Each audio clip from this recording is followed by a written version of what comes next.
Halo guys, welcome back to YouTube channel. Kali ini kami akan menjelaskan tentang perekonomian Indonesia pada era Soeharto.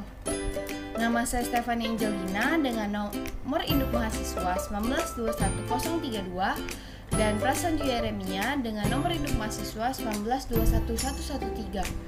Kami dari mahasiswa Universitas Katolik Musikaritas, Fakultas Bisnis dan Akuntansi. Nah, kali ini saya akan menjelaskan tentang sejarah Orde Baru. Nah, perekonomian Indonesia pada masa zaman Orde Baru ini, pada tahun 1968, MPR secara resmi melantik Soeharto untuk masa jabatan 5 tahun sebagai presiden, dan dia kemudian dilantik kembali secara berturut-turut pada tahun 1973, 1978, 1983, 1988, 1993, dan 1994. Nah, pada masa Presiden Soeharto ini, dia memulai zaman Orde Baru ini dengan dunia politik Indonesia secara dramatis. Dia mengubah kebijakan luar negeri dan dalam negeri dari jalur yang ditempuh Soekarno pada akhir masa jabatannya. Jadi, pada Orde Baru ini memiliki banyak perbaikan dan perkembangan ekonomi sebagai tujuan utamanya dan menempuh kebijakan melalui struktur administratif yang dinominasi militer, namun dengan nasihat dari ahli ekonomi didikan barat. Nah, setelah itu adanya eksploitasi sumber daya. Jadi, selama masa pemerintahan Soeharto ini, kebijakan-kebijakan yang ada dan pengeksploitasian sumber daya alam secara besar-besaran menghasilkan pertumbuhan ekonomi yang besar juga, namun tidak merata di Indonesia ini. Seperti contoh, jumlah orang yang kelaparan dikurangi dengan besar pada tahun 1970-an dan 1980-an. Jadi pada permulaan Orde Baru ini, program pemerintahannya ini berorientasi pada usaha penyelamatan ekonomi nasional, terutama pada usaha mengendalikan tingkat inflasi, penyelamatan keuangan negara, dan pengamanan kebutuhan pokok rakyat. Nah, setelah itu, Soeharto ini membuat ketetapan MPRS tentang pembaruan kebijakan ekonomi, keuangan, dan pembangunan. Jadi pada saat ini, Kabinet Ampera ini membuat kebijakan mengacu pada TAP MPRS. Nah, yang gunanya ini untuk mendobrak kemacetan ekonomi dan memperbaiki sektor-sektor yang menyebabkan kemacetan tersebut. Nah, jadi pada ketetapan MPRS ini kan memperbaiki sektor-sektor yang menyebabkan kemacetan ekonomi. Jadi, kemacetan ekonominya itu adalah rendahnya penerimaan negara, tinggi dan tidaknya efisiensi pengeluaran agama, impor yang sering kurang berorientasi pada kebutuhan prasarana, dan debirokratisasi untuk memperlancar kegiatan perekonomian ini. Nah, setelah itu ada pemerintah yang mengatasi ekonomi nasional ini juga. Yang pertama adalah stabilisasi dan rehabilitasi ekonomi. Nah, yang kalian tahu stabilisasi ini apa, guys? Betul sekali. Stabilisasi ini berarti mengendalikan inflasi agar harga barang-barang tidak melonjak secara terus-menerus. Nah, sedangkan rehabilitasi ini adalah perbaikan secara fisik sarana dan prasarana ekonomi. Yang kedua, mengadakan kerjasama dengan negara lain atau kerjasama dengan luar negeri. Jadi yang kita tahu, pemerintah ini pernah mengikuti perundingan dengan negara-negara kreditor di Jepang pada 19-20 September 1966 yang menanggapi baik usaha pemerintah Indonesia bahwa devisa ekspornya akan digunakan untuk pembayaran utang yang selanjutnya akan dipakai untuk mengimpor bahan-bahan baku. Nah, yang ketiga adalah pembangunan nasional. Jadi, pembangunan nasional ini adalah trilogi pembangunan dan 8 jalur pemerataan.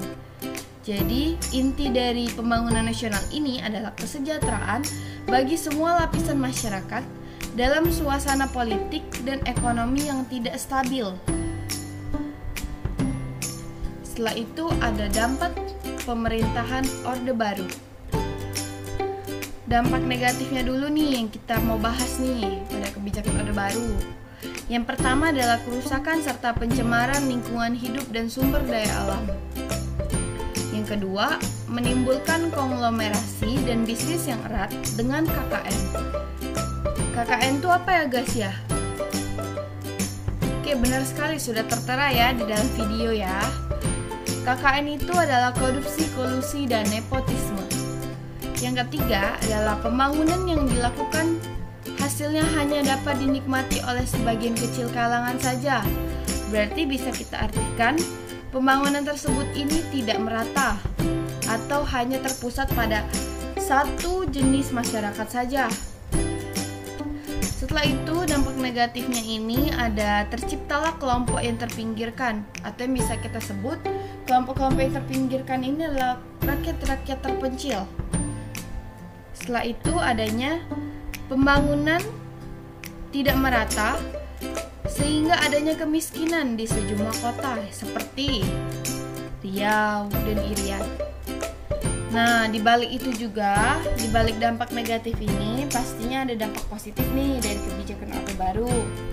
Nah, dampak positifnya ini yang pertama adalah pertumbuhan ekonomi yang tinggi karena setiap program pembangunan pemerintah terancana dengan baik dan hasilnya pun bisa kita lihat secara nyata.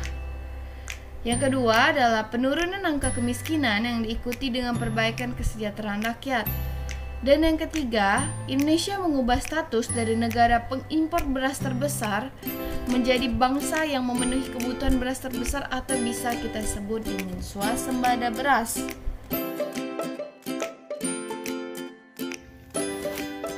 Program yang pertama yaitu Pelita 1, 1 April 1969 sampai 31 Maret 1974. Tujuan dari Pelita 1 yaitu untuk meningkatkan taraf hidup rakyat dan sekaligus meletakkan dasar-dasar bagi pembangunan dalam tahap berikutnya. Sasaran dari Pelita 1 yaitu pangan, sandang, perbaikan prasarana, perumahan rakyat, memperluas lapangan kerja, dan kesejahteraan rohani. Program yang kedua yaitu Pelita 2, 1 April 1974 sampai 31 Maret 1979. Sasaran yang hendak dicapai pada masa ini adalah pangan, sandang, perumahan, sarana dan prasarana, mensejahterakan rakyat, dan memperluas lapangan kerja. Pelita 2 berhasil meningkatkan pertumbuhan ekonomi rata-rata penduduk 7% setahun. Program yang ketiga yaitu Pelita 3, 1 April 1979 sampai 31 Maret 1984. Pelita 3 lebih menekankan pada trilogi pembangunan yang bertujuan terciptanya masyarakat yang adil dan makmur berdasarkan Pancasila dan UUD 1945. Program yang keempat yaitu Pelita 4, 1 April 1984 sampai 31 Maret 1989. Pelita 4 lebih dititikberatkan pada sektor pertanian menuju swasembada pangan dan meningkatkan industri yang dapat menghasilkan mesin industri itu sendiri. Hasil yang dicapai pada Pelita 4 antara lain swasembada pangan. Pada tahun 1984, Indonesia berhasil memproduksi beras sebanyak 25,8 ton. Program yang kelima yaitu Pelita 5, 1 April 1989 sampai 31 Maret 1994. Pada Pelita 5 ini lebih menitik beratkan pada sektor pertanian dan industri untuk memantapkan swasembada pangan dan meningkatkan produksi pertanian lainnya serta menghasilkan barang ekspor. Program yang ke-6 yaitu Pelita 6, 1 April 1989 sampai 31 Maret 1999. Titik beratnya masih pada pembangunan pada sektor ekonomi yang berkaitan dengan industri dan pertanian, serta pembangunan dan peningkatan kualitas sumber daya manusia sebagai pendukungnya. Sektor ekonomi dipandang sebagai penggerak utama pembangunan. Pada periode ini terjadi krisis moneter yang melanda negara-negara Asia Tenggara, termasuk Indonesia. Karena krisis moneter dan peristiwa politik dalam negeri yang mengganggu perekonomian menyebabkan rezim Orde Baru runtuh. Di samping itu, Soeharto sejak tahun 1970-an juga menggenjot penambangan minyak dan pertambangan, sehingga pemasukan negara dari migas meningkat dari 0,6 miliar US dollar pada tahun 1973 menjadi 10,6 miliar US dollar pada tahun 1980. Puncaknya adalah penghasilan dari migas yang memiliki nilai sama dengan 80% ekspor Indonesia.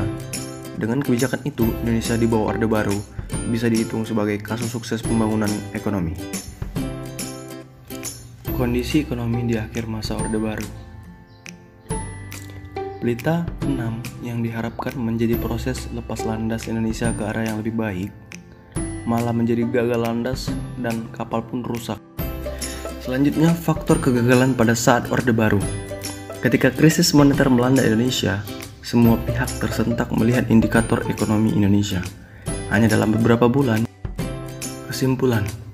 Jika ditarik kesimpulan, maka pembangunan ekonomi adalah mengacu pada sektor pertanian menuju swasembada pangan